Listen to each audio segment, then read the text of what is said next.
Welcome back, everyone. Al, thanks for being here. Of course, thanks for having me. So, for everyone who maybe isn't familiar with Al, he is an absolute expert when it comes to all things search.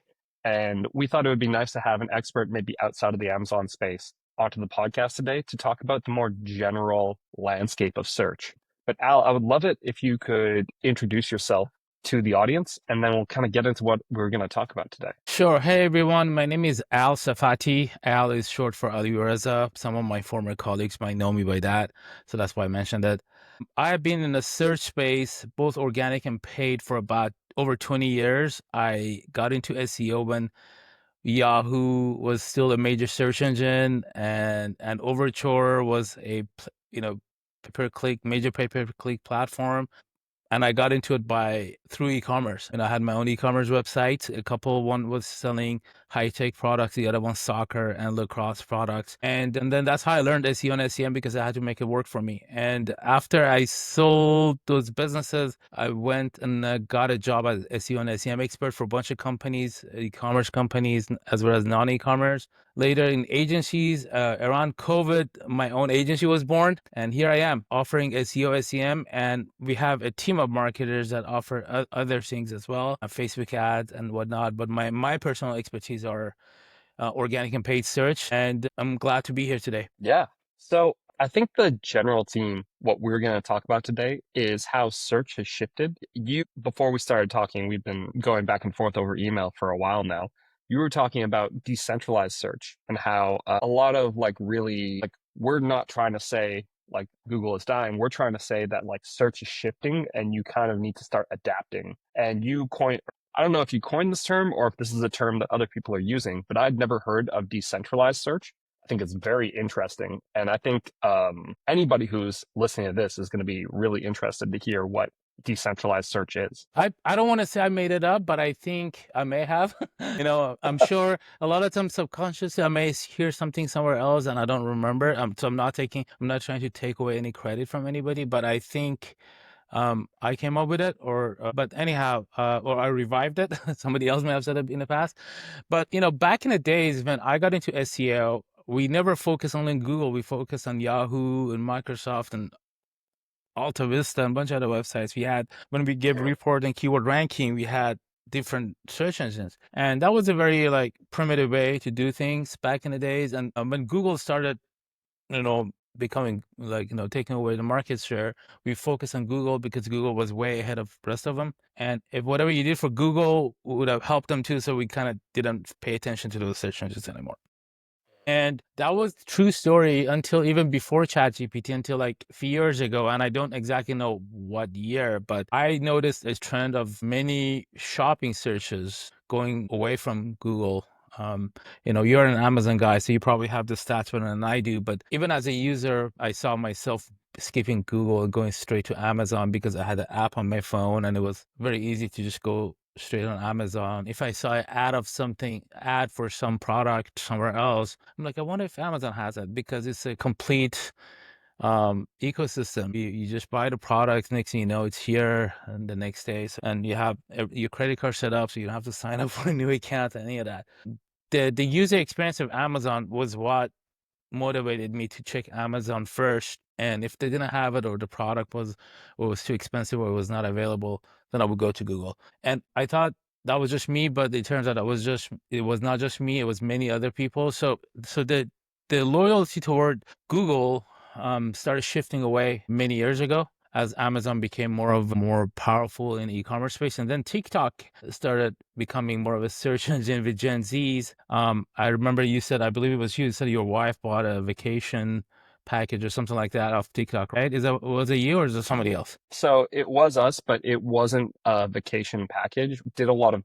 My wife did a lot of planning for our most recent vacation that we just got back from this week, where we went to Greece. Mm-hmm. A lot of the stuff we did was stuff that she found on TikTok. Oh, okay.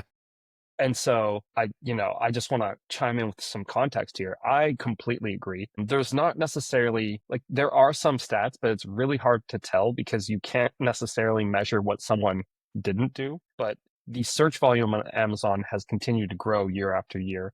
And I think a lot of that represents people skipping going to Google and searching something for shopping and instead just going straight to the place where they think they can find it. And so I think that is a great way to think about decentralized search, where like different places have different purposes, and each of those different purposes are going to get you a result depending on what you're looking for. So, I hope I'm parroting back what you're saying The correctly. 100%. Yeah, that was exactly what I was trying to convey. And that was Yeah. even before ChatGPT became public. So that Mhm. was already happening. And I think marketers were beginning to talk about it. But I think what really pushed everybody to really think about it was ChatGPT, where it became public, and then later Bard, which became Gemini and Claude and other tools. And consumers, more savvy consumers like you and I, started using it more. And next thing you know, we are not only using them to write content or whatever, we are actually using them to research stuff. At least I do. Perplexity is a great research tool. I learned how to prompt better, so now I'm actually, even for deep research, I use either Gemini or Claude, sometimes ChatGPT, Perplexity. So like these are the stuff I used to do on Google. And I would have to go through a bunch of blue links, and it would take me forever. And now I don't. At the beginning, ChatGPT, there was a lot of hallucination and bad information. You still find them, but as these models get better, and as I started learning how to prompt better and how to have a conversation with the LLMs, and creating my own custom GPTs and custom gems and stuff like that, and using other AI tools, I noticed that for the research phase of things, I'm relying on Google almost none. Like I think I still use Google for a research phase when I'm looking for a local business. I think Google Maps is still pretty solid. Mhm. But for most of this other stuff, I usually go straight to Perplexity, ChatGPT, or Claude. Sometimes out of habit, I go to Google because it's default search engine in my browser. I still use Google for many other things. Maps, as I said, is one. Looking for something very specific, because sometimes ChatGPT or Perplexity give you a bunch of answer and you just want the link. For transactional stuff, certain transactional products, if I feel like this is not an Amazon product, I use Google. So the Google is still being used, but it's basically the whole conversation is about search behaviors are changing. The way consumers are searching is changing. They're Mhm. using multiple platforms to perform the search. Therefore, search marketers should also think about it and come up with strategies that go with the flow, that go with search trends. And that's really what I'm advocating a lot. It's like, hey, just don't focus on Google. Don't just focus on the way we used to do things. Let's start thinking differently. Yeah, well, I mean, let's talk about that. How should we start thinking differently?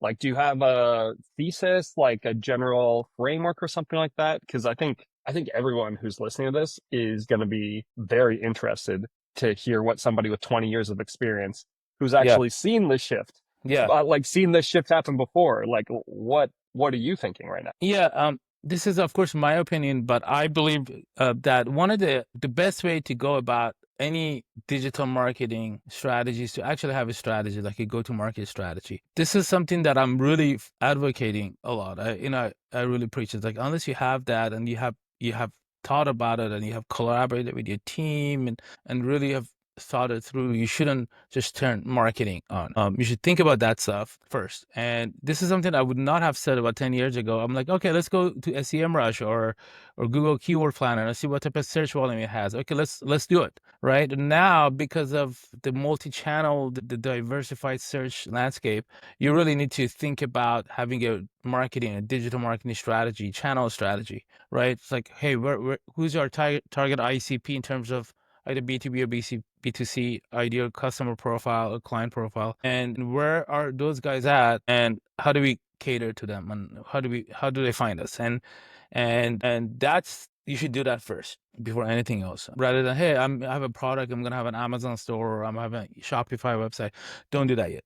Just do all this other stuff first. I had someone, a relative, came to me with a new power, like a energy bar, protein bar, that had a unique, very taste. It was very tasty, and she wanted to put up a Shopify website and stuff like that. I'm like, well, like, you gotta do some stuff first before you do start selling Shopify. I'm not, you gotta identify if that's the best way to go. Or, and I don't know, maybe you want to start with Amazon first and get some transactions going before you spend so much time and money in Shopify. Because if you just put a Shopify website, you still have to do SEO, you still have to do PPC. So I think we got to take a step back and identify where our customers are and have at least a digital marketing multi-channel strategy. Once you do that, then things get a lot easier. Okay, I got to be on Amazon, I got to be on Google, I got to be on Facebook, whatever. And different businesses have they use different platforms. For example, if you're into landscaper, definitely Pinterest. You want to make sure you're there too, because not recently, last summer, I remodeled my backyard and I was on Pinterest a lot because I was looking for ideas, right? So I think coming up with that multi-channel strategy is the first step. Once you have it, then you also have to understand what is the role of each channel. Not all the channels are going to bring you leads and sales and whatnot. Think of it a game of basketball. Some are going to catch rebounds, some are going to make assists, some are going to score, and then prioritize your budget and efforts that way. Now, going back to, let's say, a very traditional e-commerce, B2C product, obviously Amazon, and you could probably say more about this. Amazon is the place you want to be, even though they may take a lot of fees and whatnot, but you have to be there because it's not only good for making sales, but it's also good awareness. A lot of times people actually discover products on Amazon. And then once you can kind of capture some of that data and market them and drive them to your website, if you want to have a bigger margin through email marketing, retargeting ads or whatnot, definitely content marketing will continue to be beneficial, but you have to have a different understanding of content marketing. It's not so much about driving traffic and sales to your website. It's more about being there where consumers are researching early on about the type of product that you're selling. So you got to think about basically your search marketing more strategically. You got to be more of a CMO type of person before you start turning on search advertising and search marketing. Okay. I mean, there's a lot to unpack there. Mm-hmm. When it comes to setting up a strategy, how should somebody be thinking about that? Like, you're obviously answering ICP and like kind of understanding where these people are and what their different channels are. But then beyond that, like, say you have that kind of stuff. What kind of action plan are you taking? And then what are you tracking? You know? Yeah. Yeah. So, good question. I think you got to go back to the awareness versus transactional phase. You got to have those type of campaigns in social media, the awareness campaigns, the branding campaign.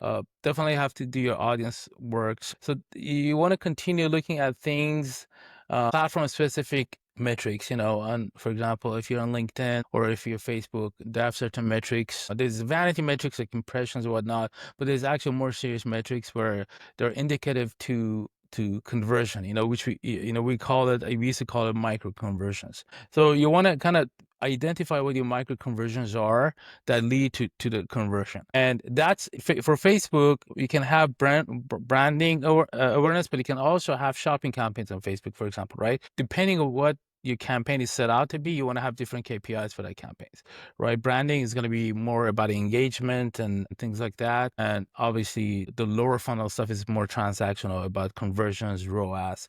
In Google Ads, for most of our clients, because even for the larger clients that have millions to spend, I've always said that let's preserve Google Ads for not for branding, but just for highly low funnel clients. Let's focus more. Let's move the budget to other channels, like let's say Facebook, whatever channel applies to do more awareness and branding. One is because Google is too expensive for that. And number two is that when people are searching something, I don't know if that's the best time for you to introduce your brand to them. They have the mind set out to research. Now, there is an application for SEO, and that's where SEO comes to play, is that for more conversational, for more research type of phrases, and then you wanna optimize for that. So basically you can integrate your SEO and SEM campaigns where SEO focuses more on research topics and phrases and keywords, and your paid search focus on lower funnel searches. And in Google, for example, what you can do is you can go to the search terms and identify which keywords are relevant but are not converting, or they're too topical for PPC. You can add those negative keywords,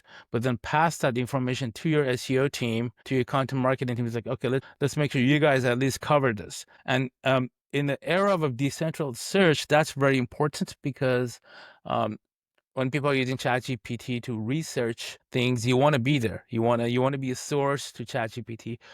We do track of LLM traffic to our client websites. Obviously, they don't link like how Google does, but they still do drive traffic. When they do drive traffic, that's a very engaged traffic, right? So you Mhm. definitely want to continue SEO and content marketing. Don't neglect it just because the traditional SEO is going away. But to answer your question in one sentence is that identify your campaigns, identify what the goal of the campaign is, and come up with unique metrics for that campaign.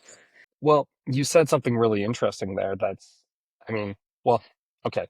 I have a bunch of questions, Please, yeah, go but ahead and ask. yeah, okay. So the first one I think is if we used to think about SEO in its own little like isolated funnel. How should we think about it now? Because it's kind of, if it's decentralized, there's kind of like it's like a bunch of different funnels that all technically lead to each other or something like that. Like how should we, or that's the way I'm thinking about it right now based on what you've said, but how should we think about it? No, no, that's actually the correct way to think about it. It's not so much about SEO traffic to your website and conversion. It's not a linear last click attribution. This is something that marketers have been talking about for quite some time, but I don't think they never like followed through. You now really have to have a more of a data oriented attribution. And this is why GA4 is a fairly better tool than Universal, even though a lot of people don't like it, because by default the attribution is data oriented. It looks at where your organic contributed. You could be creating content that may not necessarily result in direct traffic to your website or sell, but you got to see how it impacted.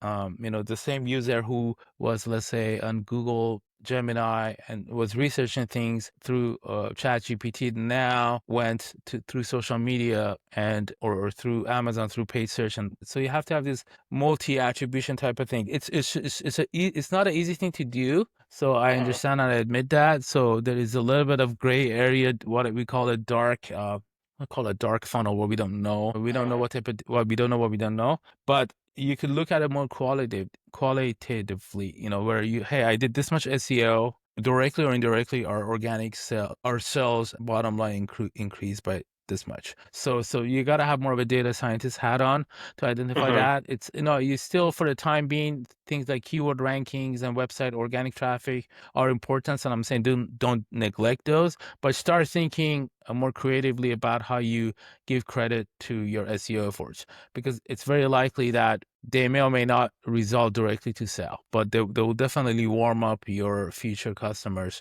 that come through social, through Amazon or whatnot. And you see that a lot. If you go to the journey in Google Analytics, you see the multi-touch attribution. Even in Google Ads, sometimes you see you've had a conversion and Google doesn't give you the full credit. It says 0.25. And if you go Mhm. look at it, you're like, okay, that person converted, had 3 other interaction with our content before they converted. So that's why Google is giving you is not giving the whole credit to Google Ads. Or I think 0.5 is the one I've seen a lot. But basically, again, Google Analytics cannot capture it all, because if you're in ChatGPT, I don't think they know.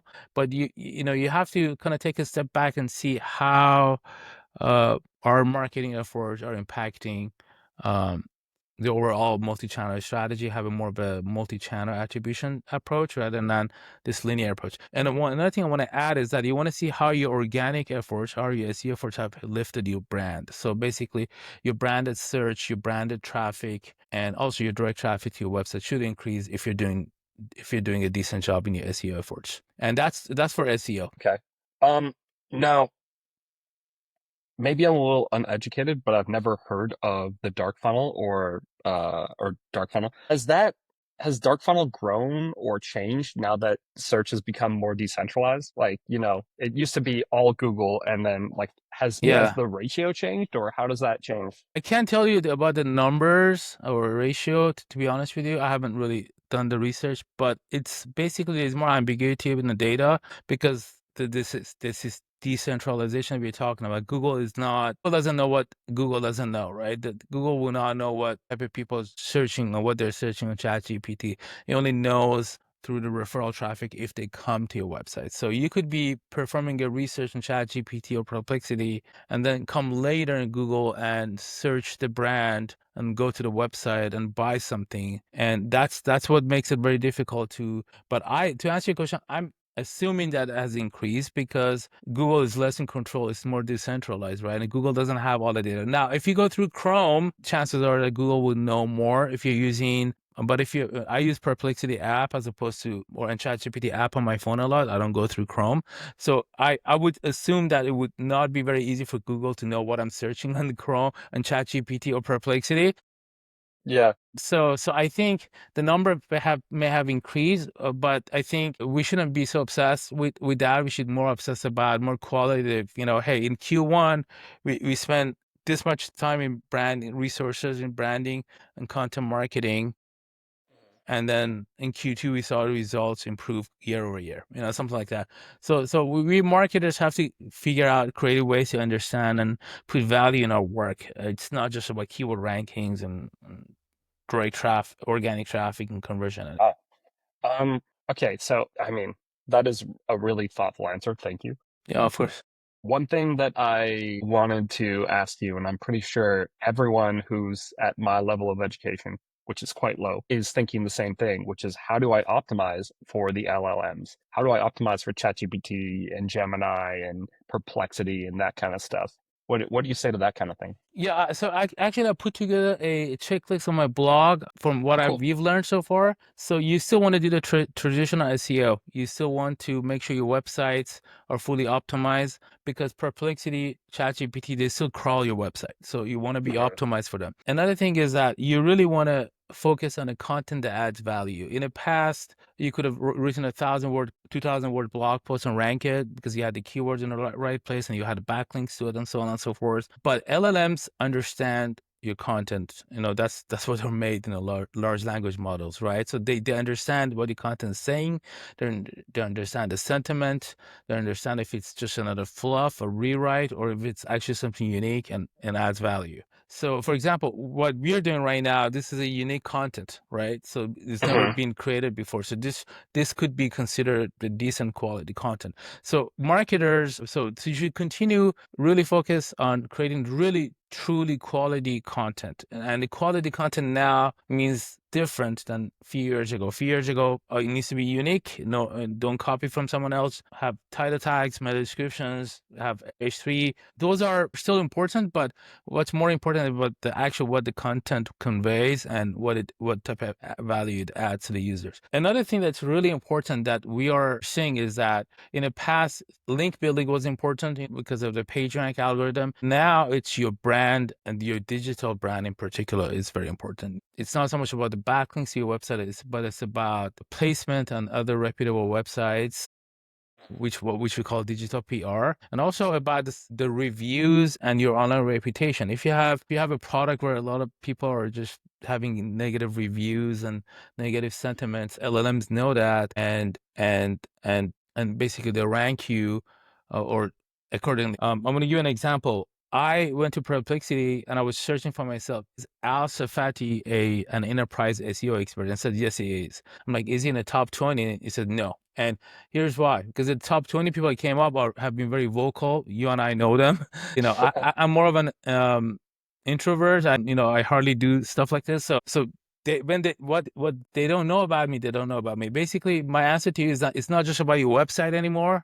It's about off your website. There's a lot of off website work you have to do in order to build up your brand and make sure you have happy customers, especially in the Mhm. space of e-commerce. And I think those customer reviews, whether they're on Amazon or off Amazon, they're even more important than ever. So it's become more holistic, and Mhm. and you just got to do the right thing. Create good content. Keep improving your product and make sure your website is technically very optimized. Core web vitals, we load fast, it's responsive, but also focus more on quality of the products and service you provide, because the customer feedback does matter for LLMs. They look at things, they look at sentiment, they look at you. They don't just look at your website and content, they look at this other stuff as well. Okay, wow. I mean, that makes a lot of sense. And I mean, it also gives a lot of credence to the whole idea that you can't necessarily set it and forget it anymore. Like once you, just because you establish some good position on Google doesn't Hmm. necessarily mean you're going to be able to keep it, because it sounds like in a decentralized search environment, having new information and useful information in multiple places has a bigger role. Is that true, or what do you like? Can you? I want to talk more about the multi-channel aspect of it, Yeah. selfishly, because I mean I'm on YouTube now, Yeah. but Cool. yeah, like yeah. I mean, YouTube is a great example. Like, how many times have you skipped Google, gone YouTube if you wanted to learn how to like do something, right? And I've done it a lot. I did it a lot. I remember YouTube was my default search engines when Google was going away from Universal to GA4, and our clients were Mm, asking me to help them with that. GA4 was new to me too, so I had to go on YouTube. But it's a lot easier to see it done as opposed to reading a bunch of manuals. So I think what's going to happen is that you really have to create content for multiple channels. For example, this podcast that you're creating, definitely you should put it on YouTube and other places that have videos and audios, but also put on your blog, maybe at least a transcription of it or a summary of it. You kind of have to be everywhere, and because you don't really know at what point your consumers are going to find you. It's not just about optimizing for LLMs, it's optimizing for YouTube. These days, end of the night when I'm tired, I'm laying on the couch, I'm on my YouTube and watching shorts a lot. That's my new entertainment. mm, And I'm not quite into TikTok yet. Every time I log into TikTok, I uninstall it because it's just the algorithm's crazy. But I watch YouTube a lot, and it's a source of entertainment, but it's also a source of education for me. So you have to figure out, is your audience going to be on YouTube? And if they are, you got to have some sort of content for them, and that's really what it is. Identify your target audience is going to be on the channel. Make sure that channel is active. If Gen Z is not your target customers, you can TikTok can take a backseat. But if Gen Z is part of your customers, then you definitely want to have a TikTok plan, right? And then you want your social media person now can should become a SEO person for that social media for her channels. Amazon mhm. person. I remember I had a contract job as an Amazon SEO expert, where I was learning on a job how to optimize for Amazon, and it was quite interesting how there's some overlap, but how unique it was, how Amazon ranking worked. And you could probably say more about that. So you want to be more of it's like, hey, is my target customers, which channels are going to be on, and you should have a plan for it. You should have content for it, and I think that's the best answer I can give you at the moment. Okay, wow. I mean, can we quickly touch on social media and like maybe a couple of like, just let's kind of move through them and talk about use cases. Like you don't need to spend a lot of time on Sure. each of them, but like I would love to hear about the different social medias, how they impact decentralized search, and maybe how you're thinking about them. Because I Sure. mean, you've already brought up Pinterest for maybe Hmm. visual based search. Yes, So let's exactly. start there and work our way through them. Yeah, Pinterest. My wife got me into Pinterest because I saw her using Pinterest a lot and showing me ideas, and I'm like, let me go on Pinterest. I'm like, oh my God, this is actually a pretty good platform to search for how to whatever you want to do. You want to remodel your bathroom, you want to whatever you want to do, and you're looking for visual examples. Pinterest is great, right? So how to optimize for Pinterest? To tell you the truth, my knowledge on that part is limited, but I would want to say, make sure you, as a business, if you're a contractor, you're a landscaper, whatever, make sure you have content for Pinterest.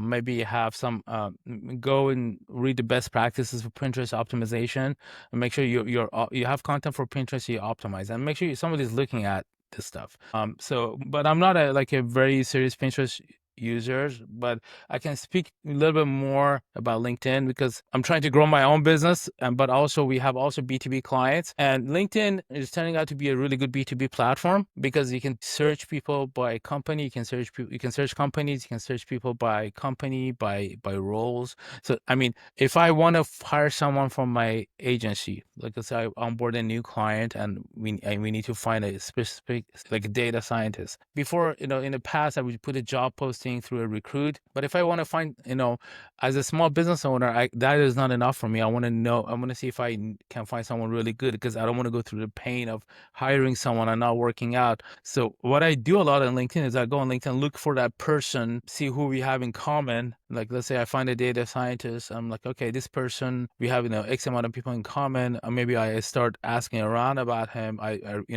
this is how I search things, you could search people as a recruit. That's why a lot of recruits, they may ping you on LinkedIn, but also looking for clients, our target ICP or CMOs and marketing leaders of companies. So if I wanted clients, I've been using LinkedIn a lot, but I don't just use it as search, but also create content on LinkedIn. I share blog posts, I share videos. Occasionally I make statements, provide tips and stuff like that. And I've seen when I'm more active on LinkedIn, those weekly reports I get with impressions and searches, those numbers, my visibility is more. So that is something that, creating content that is for that platform, that is, as long as it works for you. And also the search, that was a search use case, right? I've used LinkedIn to find talents, but also find clients. On Instagram, tell the truth, I've been searching less, but occasionally I do find, if I know someone, I go on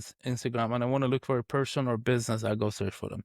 So I personally have used Instagram less for search, but I've used YouTube a lot for how-to videos. Mm, I've used nice. YouTube, and that's what YouTube is really known for. So in case of e-commerce, if you said, okay, let me just give you an example. It was my daughter's birthday last weekend, and we bought her a new bouncer. What do you call it? Those big bouncer. I'll teach. Yeah, bouncy capsule. And obviously the little thing that comes with it is so hard to read. So I went on YouTube. I'm like, how do I assemble this? Hmm. So I was using YouTube on how to assemble it. I didn't go Google, I didn't go ChatGPT. I went to YouTube because I wanted visual step-by-step video to help me do that. And I was able to, my wife and I were able to do that after a few hours of going back and forth and making mistakes. So YouTube is being used a lot from our data for discovery, for how-tos. If you're, another example was for a soccer client of ours that's in a soccer space, we've seen that YouTube is used how to put together like equipments, the soccer goals. Again, same thing, assembling things, even like what type of the quality of products, like, do I want this soccer shoes versus this other ones? So that's YouTube is being used that way. Hmm. Facebook Marketplace obviously has been, needs no introduction. It's being used as a search engine, right? So Facebook's being used for both informational, but mainly a lot of the transactional. If you're looking for searches, or if you're looking to buy a product but not at full retail, that's where you go. So all these channels have their own use cases depending on your audience and what they provide. So it's not just like your search doesn't start with Google anymore. It starts with all that stuff. Okay. I mean, I think that was a lot of the major ones. Yeah. Did The I only miss any? one you didn't, yeah, TikTok. you TikTok, yeah, but you've Yeah. already said like, look, I'm not a TikTok person. Yeah, every time I log in TikTok, the algorithm bombards me with a bunch of stuff. But yeah, I think I bought things from TikTok, and I still don't know why I bought it, but I bought it. I bought that chocolate thing that everybody was eating. What was it? The Dubai chocolate? Was it any good? I'm like an absolute fanatic when it comes to chocolate to the point Yeah, that I can't have any in my house. Uh, yeah. The dark chocolate with pistachio was good, but it mhm. wasn't like, it was way overrated in my opinion. I like dark chocolate and I like pistachios, but I mean, I paid too much for it. I think that's really what it was. Yeah, For okay. you could get pistachio and chocolate and eat it yourself. Why you want to spend time? But it was a one-time experience. I did it. Mhm. Again, me as a user, I'm 49 years old. I'm not much of a TikToker. I have tried to, especially with the political climate right now. Every time I go TikTok, I see too much of that stuff. So I just, but Yeah. but yeah, TikTok is, Gen Z is using it a lot from data I read and other publications, that to basically do everything from planning their trips or researching their trips to buying products. The TikTok shop is a very powerful shop. I think my wife buys things there all the time. So yeah, I just so definitely TikTok is, yeah, but going back to the place where the web is becoming decentralized again, you're no longer, that's thanks to your mobile devices and thanks to the advancement of all the apps. It's not back in the days where the entrance to web was your desktop and Google. It's just the entrance to the web is your mobile device, and then Mhm. whatever app you prefer, or whether it's TikTok or social media. Another use case I've been doing a lot is that I'm Middle Eastern, but and I've been in US long enough that sometimes I can't read certain, and I speak Farsi or Persian. And Mm. my mom sends me poetry all the time. And Persian poetry, you gotta have a degree for it to understand it. It's very hard to understand, even if you can read it. So I just literally I've been putting it in Chat GPT. I'm like, can you translate this? So like Chat GPT has become my little personal translator. So again, this is something I would have probably gone to Google Translate before that. I don't. Yeah. Well, I mean, it's a couple of steps to get to the faster outcome you're looking for, so it makes Yes. perfect sense. Yeah, but going back to search, just you got to think about the best advice that I can give to marketers that identify where your target clients or customers are at. Make sure you're exist in those platforms and you're optimized for them. Okay. So, I mean, that is fantastic advice, by the way. But so, yeah, I think this has been really, really tactical. I really appreciate you being so just like well thought out in your answers. Generally, as we kind of move towards the ends of these conversations, we like to ask if the people who come on here have any hot takes or truth bombs when it comes to their area of expertise. In your case, decentralized search. Do you have any hot takes or any truth bombs? What would be a good truth bombs? I don't know what I like. Sorry, I like it. It's kind of like I'll like it's an opinion that's maybe going to Yeah. offend a few people, but Yeah, you yeah. Okay, feel like you got can it. defend it. Yeah, thank you. Yeah. Yeah, I just want to make sure I understood correctly. Yeah, I think you really have to learn a lot of. Okay, here's the truth bomb. We had to let go a lot of our people or cut their hours. So AI is going to change the whole dynamic of marketing world from professional perspective, but it's not necessarily a bad thing. I think it will create other opportunities. Um, and it's happening whether you like it or not.